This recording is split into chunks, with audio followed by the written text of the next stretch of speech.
this is exciting. I didn't even think I'd Sick. be on the show, but the name must have sold it. White Bigfoot in Rhode Island. Perfect. Perfect. Rhode Island's awesome. Crazy state. So yeah, we have the only white Bigfoot sightings here in the state. So like an They were albino? back in the 70s. Sick. People suspected it was a loose gorilla or something, but he was sighted at URI by a student riding his bike at night, and a woman and her daughter were in a car. They took a wrong turn. They ended up at the Great Swamp, which is a really spooky space anyway, and reported a sighting. How crazy is that? That is crazy. Did they say did it smell? The student was on the bike. Yes, he said it lingered long after. Amazing. The woman in the car, it was raining that night, so she didn't smell anything, but she saw it. Okay, so rain helps get rid of the Bigfoot smell. Well, I'm assuming the windows are up, so she probably I can imagine it being more like a wet dog scenario, you know. Ooh.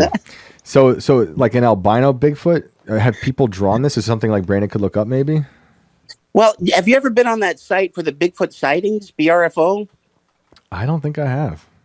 It's worth it, my friend. They got you can pick your state, pick your county. Sick. In fact, my mom thought she heard about a cop.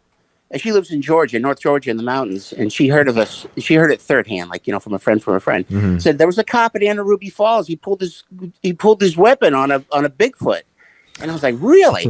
So I looked it up. I couldn't find for that county, but the one next to her, the other way, there's another fall. It's called like Minimum or something.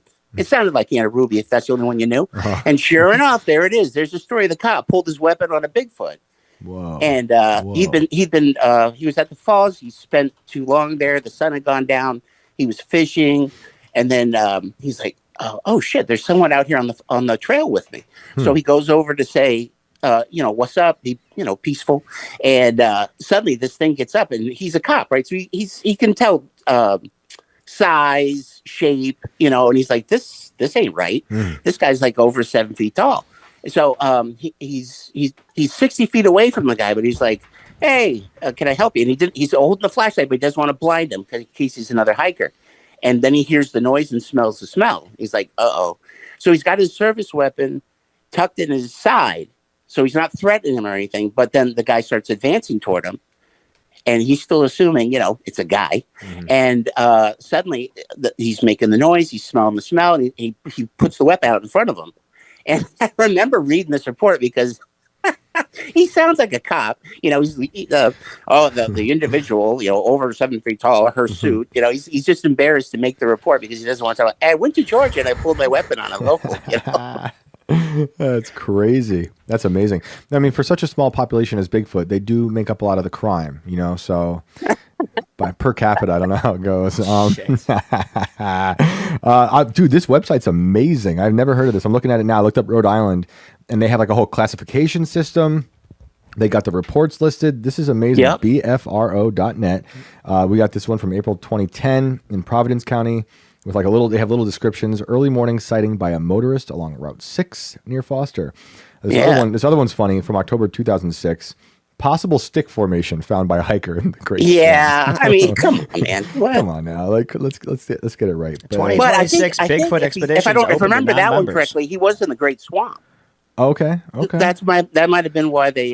That is a spooky place. I don't know if you know the history of that. No, tell us. It was the end of the King Philip War, back in the 1600s, and it was a massacre. Like, it ended badly for both sides, but it did end the war between the Indians and the colonists. Oh. The colonists, they were gathered from most of New England. Like, you don't even think of that. You're like, how did these people walk here from frickin' Boston? Right. And then end up dead in the swamp. So the place has got just an energy, it is really spooky there. And there's this monument in the middle of it. It's like, hey, it's the end. It was the end of the war. Good for us. And it's like, the whole place has just got a really bad vibe. It's a hell of a place to pick for a last stand anyway. Just a swamp. Yeah, dude. Rhode Island's a gnarly place. We have friends who live there. I went to a wedding once, and they had it like next to what was allegedly a pirate cemetery. And I was like, it just felt crazy. It's such a weird place. Somewhere near Newport? Was that near Goat Island or one of them? Yes. Yeah. Yeah. What a story, right? Yeah, dude. It's wild. I love it. It's such a strange place. I love going there. It's so beautiful, but it has a lot of great history. I never heard of this Great Swamp fight. That's awesome. Yeah, it's anything before Revolutionary War, no American knows about. You got to kind of live here to know it. Yep. But hey, if you got time, I got a story for you. I'm not from here, but I moved here because my wife is from here. I was in the Navy when I met her. Cool. I got one for you. All right.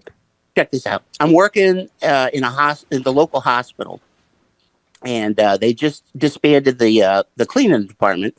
So they said, if you want to apply for another job, we got them open in maintenance. I said, sign me up. So we had work done on one of the rooftop units. So I'm working second shift. It says, okay, go up there, you check the pressure, check the leaks, make sure everything's working up there, and just write it up, whatever. Just make it part of your rounds. I was like, yeah, cool. I'd never been to the roof before. So I get up to the roof. It's in an enclosed space. I do all my checks. I come out. I look. Now I'm right next to the old hospital that was built back in the turn of the 1900s. And there's an attic with a window. So the third floor is the administrative building. It's dark. There's no one working there at night. And up on the top, you can see a window. I didn't even know this attic was, you could walk in it. Most attics you can't. And there's a giant plate glass window. And I look and I see what I think is the nurse supervisor. So she might have heard that I was up on the roof. She just wanted to check it out for where she could see me. And I'm like, wait a minute. This she's wearing the old nurse outfit with the white skirt and the paper hat. And I'm like, huh. So I'm trying to figure out what she's looking at because she ain't looking at me. So I turn around, I look what she's looking at. She's just looking at the sky. There's nothing there. So I turn back around, I look at her, and I give her a wave like, hey, I acknowledge your existence. I'm up on the roof doing my job, and now I'm leaving. Suddenly, all the hair goes up on the back of my head. And I'm like, I get that spooky feeling, because now I'm seeing I'm only like 30 feet away from her now. She's looking right at me. And I'm like, okay, I waved, I'm leaving. Bye-bye. So we got a smoking area. This is back near 2000. So we got a smoking area. Yep. I go back down there. I'm talking to my, fellow workers there an hour or so later. And we have we have a security company that does rounds. And there's no fixed person. It's just whoever's working that night. Yep. So it's a young kid. And I tell him, I was up on the roof. I saw the craziest thing up in the top of the old hospital. And he goes, yeah, what? And I'm like, well, it kind of looked like the nurse supervisor, but it wasn't. She had on like an old uniform and just gave me a really weird feeling. He's like, there's no one supposed to be up there. So he's like, he rushes off to like check it out. And the rest of us, we all put down our smokes like, we got to check this out. Because none of us had been to the third floor on purpose. That's where you get fired.